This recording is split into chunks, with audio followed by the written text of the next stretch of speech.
Wherever you are in the world, welcome to another edition of Jerry's Take on China. And today, as I did last month with John Ross, the economist, I've selected a report to read from someone I respect who encapsulates China in a way that I can't.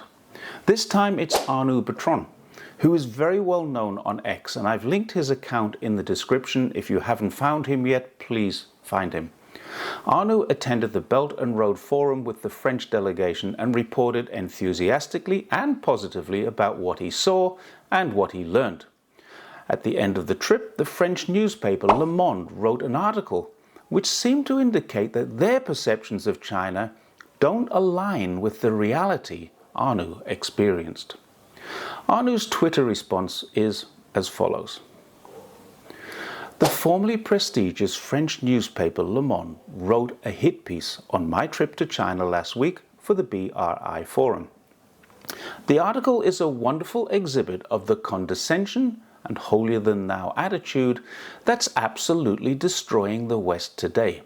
Essentially, the entire point of the article is China is bad, yet they went there and brace yourself folks, they spoke well of the country. That's it, that's the article.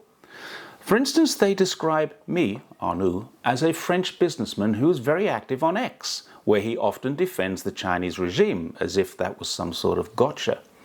They also hilariously lambast me for writing on Twitter that the lunch we had in Shenzhen was better than French Michelin restaurants. The sheer pettiness of this. We can't even enjoy Chinese food now. But those are not insults.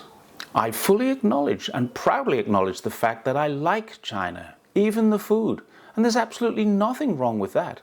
I also fully and proudly acknowledge that I have an enormous amount of admiration for the achievements of the Chinese government, not a regime. It is an undeniable historical fact that no government in history has improved the livelihood of its people so much in such a short period of time. Close to 1 billion people pulled out of poverty within the last 40 years. That's got to count for something, no?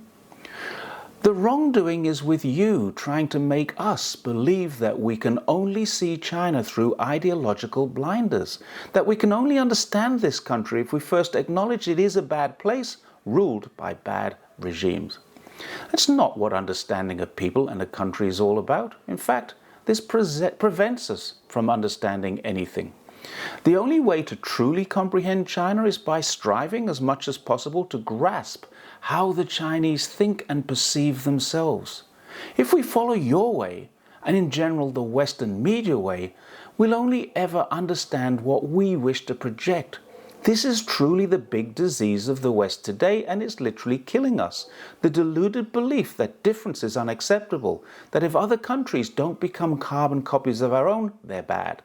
The belief that only our values are right, that only our way is wise. The result of this is a growing chasm between the West and the rest of the world. Little by little, the unsavory characters, the bad places, no longer want to associate with us, and we end up isolated and alone and despised for our arrogance and condescension, as well as our hypocrisy, because the truth is that absolutely obvious to everyone in the rest of the world, for all our lecturing and preaching about our values, we pretty much never respect them ourselves. See Iraq, Libya, Gaza, and a long, long list of other horrendous atrocities we've committed and we're committing. Bad China, for one, hasn't fired a single bullet abroad in over 40 years. The craziest bit is that we used to understand this better. Not so long ago, even Chirac, president until 2007, had a very keen respect for differences between peoples and absolutely hated lecturing others on values, but no more. Ideological rigidity now prevails. We're better, they're worse, and we can't possibly mingle with them or even enjoy their food, which ironically makes us worse off. It weakens us as a people. We become inflexible, rigid, sclerotic, on our way to becoming fossilized and end up in the dustbin of history if we don't wake up very soon. End of article. When I read these words, I decided I wanted to put them into a video. It tells others how I feel in a way that Arnaud has of writing them differently. He's very easy to follow, he's very easy to accept. In short, he's a very believable person who has, like myself, witnessed many years of changes and benefits that China has been through, and he supports China not because they want him to or they ask him to because it's the right thing to do. And that's the bottom line. China is on the right path. Its critics don't seem to be on the same path.